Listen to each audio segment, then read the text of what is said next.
बात आज की चैनल के कार्यक्रम टॉप 10 में आपका स्वागत है। मैं हूं हरप्रीत कौर और पेश अभी तक की 10 बड़ी खबरें। संयुक्त राष्ट्र में पूर्व अमेरिकी राजदूत निकी हेली ने भारत के साथ अमेरिका के बिगड़ते रिश्तों की ओर ध्यान दिलाया है और इसे एक गलत रणनीति करार दिया है। एक लेख में निकी हेली ने कहा कि चीन का मुकाबला करने के लिए भारत को एक मूल्यवान, स्वतंत्र और लोकतांत्रिक साझेदार मानने की जरूरत पर जोर दिया जाए।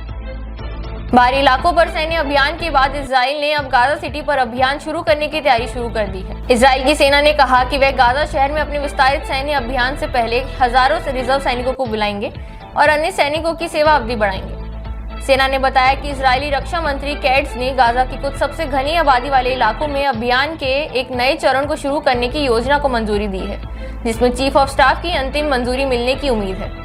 60,000 रिजर्व सैनिकों को बुलाना और मौजूदा 20,000 अन्य सैनिकों की सेवा अवधि बढ़ाना शामिल रहेगा। खेलो इंडिया के नए संस्करण वाटर स्पोर्ट्स फेस्टिवल का आज से आगाज शुरू हुआ। कल डल झील के रेस कोर्स में खिलाड़ियों ने अपनी तैयारियां परखी। वहीं उपराज्यपाल मनोज सिन्हा ने भी आयोजन स्थल का दौरा कर व्यवस्थाएं देखी।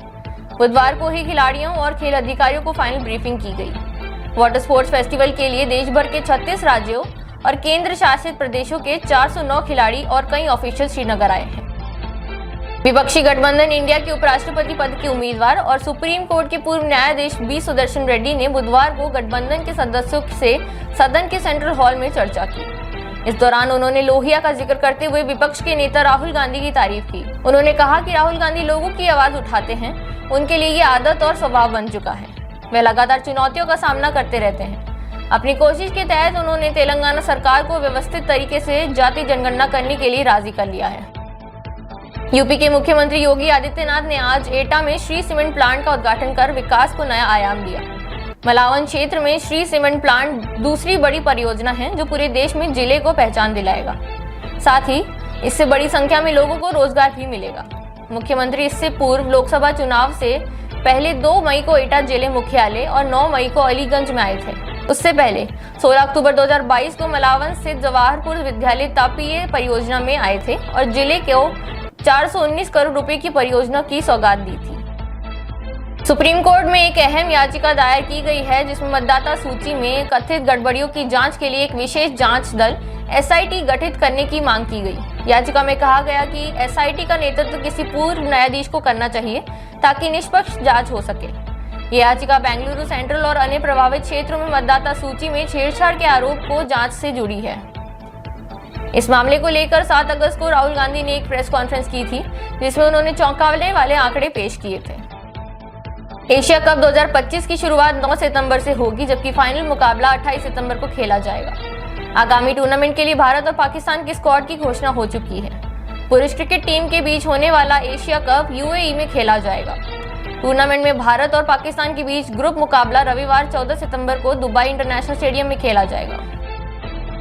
म्यांमार की सेना ने पूर्वी काया राज्य के डेमोसो शहर को लगभग 2 साल बाद विपक्षी सशस्त्र बलों से फिर से अपने नियंत्रण में वापस पा लिया है।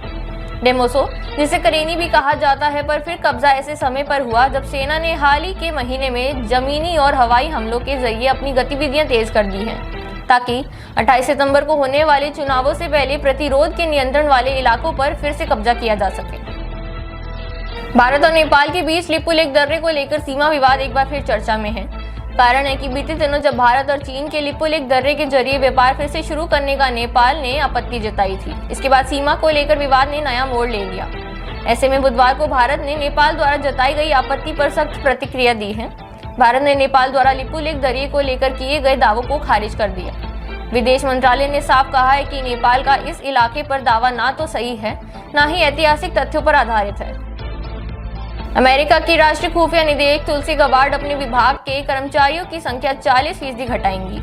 साथ ही राष्ट्रीय खुफिया विभाग के सालाना बजट में $70 करोड़ से ज्यादा की कटौती करेंगी। इस संबंध में ट्रंप प्रशासन ने भी घोषणा की है। गबार्ड चाहती हैं कि खुफिया एजेंसी छोटी हो और पैसे बचाए, साथ ही राजनीतिक से हटके सिर्फ सच्ची और जरूरी जानकारी देने पर केंद्रित रहे, और कहा कि पिछले 20 वर्षों में विभाग का आकार बहुत बड़ा और असक्षम हो गया है। टॉप 10 में आज के लिए इतना ही। अगले कार्यक्रम में आपसे फिर मुलाकात होगी, तब तक के लिए दीजिए इजाजत। नमस्कार।